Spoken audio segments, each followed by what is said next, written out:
Hello guys, नमस्कार। मैं हूं विजय दिवाकर और आपको बता रहा हूं आज यहां पर पाक्षिक मूल्यांकन या फिर मासिक असाइनमेंट कह सकते हैं इसको।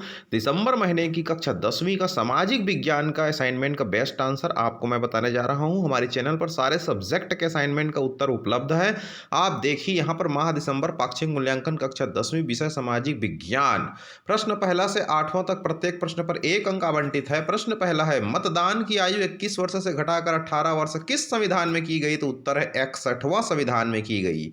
प्रश्न दूसरा, व्यवसायिक हित समूह के अंतर्गत आते हैं डॉक्टर, शिक्षक, कर्मचारी, अधिकारियों के वर्ग समूह है, जनजातीय, जातिगत समूह समाज, महिला समूह, धार्मिक समूह। तो इसका उत्तर है डॉक्टर, शिक्षक, कर्मचारी, अधिकारियों के वर्ग समूह है, अर्थात अ। इसके बाद आती है प्रश्न तीसरा, आदर्श संसद में महिला सदस्यों की संख्या कितनी है? तो 33%। प्रश्न चौथा, महिलाओं को 33 से लेकर 50% तक आरक्षण राजनैतिक संस्थानों में प्राप्त हुआ? तो पहला है अस्थानीय निकाय। पांचवा है, सूचना का अधिकार सर्वाधिक होता है? उत्तर है द, भ्रष्टाचार रोकने में। शांति के लिए आंदोलन का मुख्य उद्देश्य है परमाणु अस्त्र शस्त्रों पर प्रतिबंध। प्रश्न सातवां, अमेरिका ने 1945 में परमाणु बम गिराए थे जापान में। मजदूर किसान शक्ति संगठन किस सत्याग्रह में सफल हुए? तो इसका उत्तर हो जाएगा आपका सेकेंड का, आपका द ऑप्शन आ जाएगा, ग्राम सभाओं में, जनता न्यायालय में, जन सुनवाई और भ्रष्टाचार को उजागर करने में। प्रश्न क्रमांक 9 से 11 तक प्रत्येक पर 2 अंक है।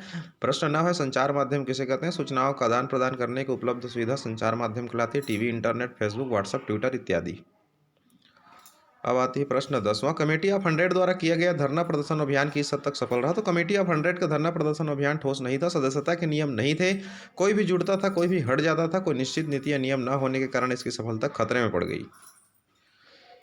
अखिल भारतीय ट्रेड यूनियन कांग्रेस की स्थापना कब और क्यों की गई? तो अखिल भारतीय ट्रेड यूनियन कांग्रेस की स्थापना 1920 में की गई। 1920 के दशक में ब्रिटिश साम्यवादियों ने मजदूर संघों के गठन के प्रयास में अधिकांश महासंघ पर नियंत्रण पा लिया था। कई विरोधी दल बाद में इससे अलग हो गए। द्वितीय विश्व युद्ध के दौरान साम्यवादियों की इस पर पूर्ण नियंत्रण हो गया। यह संघ भारत में राष्ट्रीय मजदूर कांग्रेस INTUC इंटक के बाद दूसरा सबसे बड़ा मजदूर संघ है।